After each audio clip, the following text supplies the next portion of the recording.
Yo, konnichiwa. Di video kali ini Mimin mau ngelanjutin manhwa yang berjudul Dewa Jahat. Bagi yang baru mampir, jangan lupa klik tombol subscribe, like, dan loncengnya agar channel ini semakin membaik lagi. Dan kalau ada salah dalam penyampaiannya, mohon dimaafin. Yaudah, nggak usah lama-lama, kita langsung aja yuk gas videonya. Setelah perpindahan alam, Shin pun kemudian berpindah ke kota Yunsan di dimensi ini. Terlihatlah orang-orang yang saat itu berbondong-bondong memasuki ruangan. Jadi cerita awal di dimensi kali ini, kedua keluarga Si dan Luo telah terjalin dalam pernikahan untuk hari ini. Itu sangat luar biasa. Luo Xiaoyun memang perempuan yang sangat cantik yang ada di kota Yunsan. Tapi orang-orang berkata dia sangat malang karena harus menikah dengan Xian. By the way, Xian yang ada di dimensi ini namanya ternyata juga memang Xian. Dan saat itu, roh dari Xian pun telah sampai ke tempat itu. Muncullah panel sistem yang berisi dunia Yunsan, putra dari Shizhen, wali kota dari kota Yunsan. Xian, pemindahan jiwa berhasil. Xian yang telah memasuki tubuh itu pun berdiri dan tertawa. Haha, aku akhirnya berhasil. Jiwaku menyeberang lagi. Tapi kenapa pemilik asli dari tubuh ini punya nama yang sama juga? Melihat tingkah Xian yang berbeda saat itu, sang ayah pun langsung berkata, "Dasar putra tidak berguna. Ini adalah hari yang penuh sukacita. Kenapa kau bersemangat seperti itu?" Xian pun kemudian berkata di dalam hati, "Identitasku di dunia ini menjadi putra wali kota, dan aku juga akan menikah. Ini awalan yang tidak terlalu buruk. Aku akan menghormati istriku." Xian pun berkata di dalam hatinya, "Aku hanya harus menemukan beberapa teknik kultivasi. Jadi aku bisa berlatih dan menggunakan sistem untuk meningkatkan mereka sepenuhnya ketika aku kembali. Entah itu berhadapan dengan Kinci atau Sekte Muking sekalipun. Semuanya akan jadi sangat mudah." Di sisi lain, terlihatlah mempelai wanita yang saat itu menangis. Mempelai wanita yang bernama Xiaoyun itu berkata, "Tunggu saja sialan. Saudaraku Pai Wei tidak akan melepaskanmu hari ini.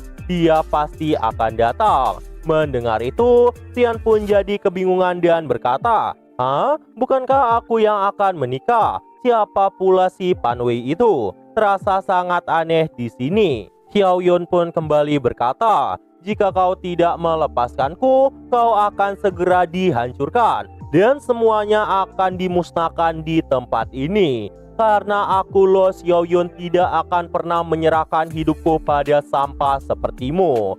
Dan gak lama setelah itu, muncullah pemberitahuan sistem yang menampilkan bahwa perolehan poin asal telah diterima dari Xiaoyun. Melihat isi panel itu, Xian pun jadi panik dan berkata, "Apa yang sudah dilakukan oleh pemilik asli tubuh ini terhadap wanita ini? Apakah dia jauh lebih buruk daripada Kinci? Aku mungkin akan mati di sini." Gak lama setelah itu, ayah dari Xiaoyun pun berkata kepada putrinya, "Anakku, jangan berkata seperti itu. Semua hadirin, tolong jangan masukkan itu ke dalam hati." Dan di sini, ayah dari Xian pun berkata, "Baiklah, antarkan pengantin baru ke dalam tempat mereka sekarang dan siapkan pesta besar." Jauh di dalam hatinya, ayah dari Xian pun saat itu sangat marah melihat ketidaksopanan putrinya saat itu. Bahkan sebenarnya dia berniat untuk membatalkan pertunangan ini. Gak lama setelah itu, muncullah seseorang di tempat itu yang berkata, "Tunggu sebentar." Orang itu saat itu mengenakan sebuah topi dan membawa sebuah pedang. Melihat itu, orang-orang yang ada di tempat itu pun terkejut melihat sosok itu. Sosok itu pun kemudian mendekat sambil berkata, "Kenapa terburu-buru wali kota Si?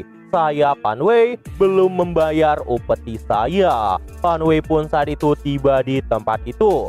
Melihat itu, Xiaoyun pun menjadi senang dan berkata, "Pan Wei, aku tahu kau akan datang menyelamatkan diriku." Xian pun saat itu juga berkata, "Hei, apa yang terjadi sekarang? Apakah ini tamu baru?" Pan Wei pun saat itu menarik pedangnya sambil berkata, "Kekasihku akan menikah hari ini." Bagaimana mungkin aku tidak datang untuk menyapa dirinya? Fan Wei pun saat itu bersiap untuk menyerang Xian di tempat itu. Namun tiba-tiba ketika dirinya berniat menyerang Xian dengan kekuatannya, ayah dari Xian pun melesat untuk melindungi anaknya. Mereka pun saat itu langsung bertarung di tempat itu. Di sisi lain, Xian yang ketakutan itu pun langsung menunduk dan berkata, "Hei, kenapa udah tiba-tiba langsung bertarung? Aku bahkan belum belajar teknik kultivasi apapun. Kenapa hidupku bisa semalang ini?" Gak lama setelah itu, Xian pun mulai mendapatkan ingatan asli dari pemilik tubuh itu sebenarnya. Xian ternyata adalah putra tunggal yang sangat manja dari wali kota Yunsan. Bahkan dikabarkan, di dimensi ini, Xian sama sekali tidak berguna dan gak pernah mau berlatih seni bela diri manapun. Namun dia malah dijodohkan dengan putri dari saudagar kaya di kota. Tapi sayangnya ketika dewasa, putri saudagar yang bernama Xiao Yun itu malah jatuh cinta dengan seseorang lainnya dan mulai mencoba kabur dengan Fan Wei tepat di acara pertunangannya.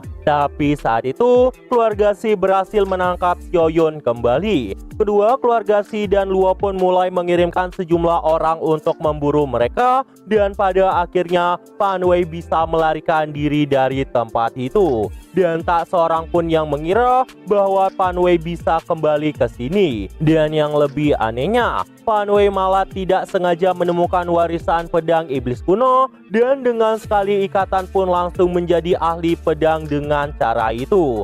Dan lebih dari 3 tahun, Fan Wei pun menjadi seorang pria yang sangat beruntung. Dia terus-menerus menghadapi hal yang kebetulan, tumbuh menjadi lebih kuat dan semakin kuat. Dan para pria utusan dari keluarga sebelumnya yang dikirim untuk membunuhnya malah terbunuh atau terluka parah. Karena takut kesialan akan terjadi, keluarga Luo pun sengaja memaksa Xiao Yun untuk menunduk dan menikah di hari ini. Dan setelah mendengar kabar itu, dia pun langsung bergegas untuk membunuh dan mencegah pernikahan itu. Dan di sini terlihatlah pertempuran dari ayah Xian melawan Fan Wei yang terlihat sangat sengit, bahkan membuat Fan Wei sangat kewalahan. Fan Wei yang mengeluarkan sedikit darah dari mulutnya berkata, "Kau memang layak disebut sebagai ahli bela diri dari keluarga Xi.